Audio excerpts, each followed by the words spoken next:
Hi guys, so it seems the term safe country is now morphing into a new term for the Tories who want to keep foreigners, especially brown ones, out.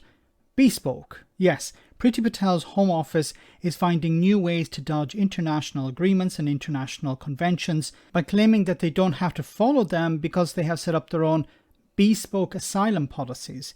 It seems to just get worse and worse. Here is Home Office Minister and Priti Patel nodding dog Tom Pursglove talk about this with Sophy Ridge of Sky News.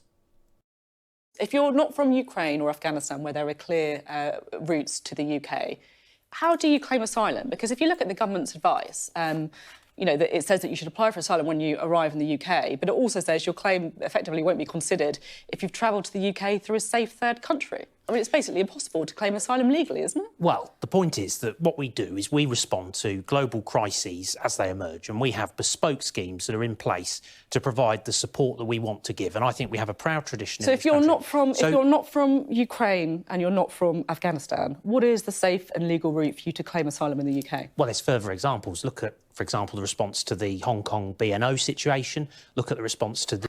Okay, so let's say somebody is coming from Uganda and they want to arrive in the UK. Well, there isn't a safe route at the moment, so they have to go to Hong Kong and then travel to Britain. Is that how it works? Or they have to go to, if you're coming from Eritrea, you have to go to Ukraine and then get to Britain. Is that how it works? The Syria crisis where we accommodated 20,000 people. How can you say that it's going to be a deterrent for the people in France currently when there isn't another route for them to claim asylum? All of those people, Sophie, are leaving what are fundamentally safe countries to... That is not a requirement, and it's actually against UN conventions what the UK government is doing here. The UK government is saying, well, if you're currently in a quote-unquote safe country, then you can't make an asylum claim in the UK, which is actually wrong on so many levels, because about 90%, 80 or 90% of asylum claims in the United Kingdom move on to refugee status. So people are granted refugee status in about 80 or 90% of cases. So the UK government does not send all these people back anyway. And we're still talking about a small number of people in the whole slice, as a slice of the whole population of people who are claiming asylum around the world. The UK is a very small part of that massive pie. And they're still complaining about it. And they're saying that this is a huge problem and we can't deal with all these numbers that are coming in. And we have to send them back. And they're already in a safe country. We have determined... But look, the problem was saying, well, we have determined it's a safe country. But any country could say that. Belarus could say, well, Russia is a safe country. Why aren't you staying in Russia? Or this argument, yeah, we're going to determine whether a safe country. The individual themselves understand if it's a safe country. But they want to be in the United Kingdom because they have friends, family, they have connections there, they speak the language.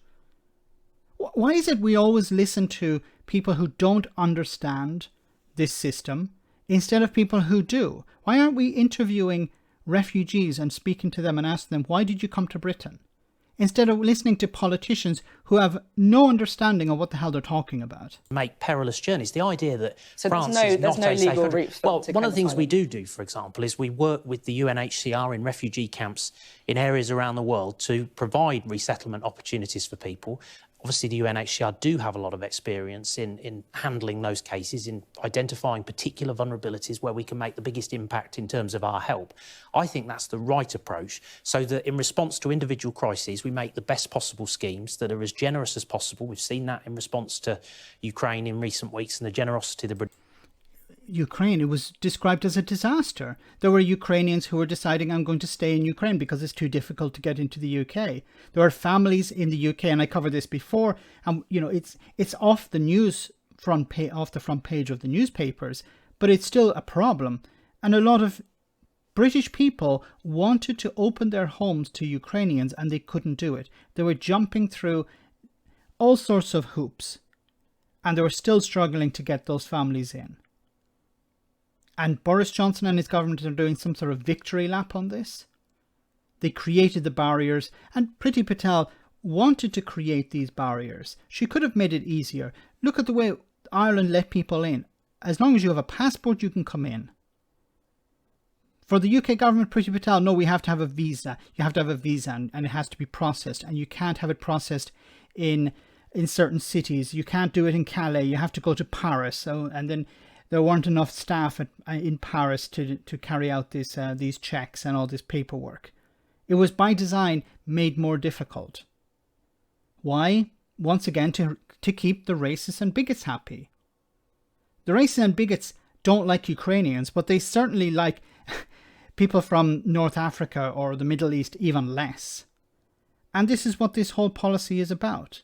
We have to try and keep these people happy in one way and angry in another.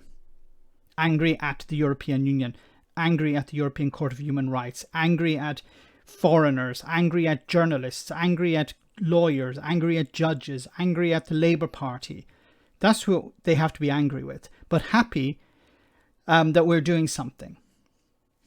Let me know in the comment section, guys, what you think about all of this. As always, your comments are greatly appreciated. Thanks a lot.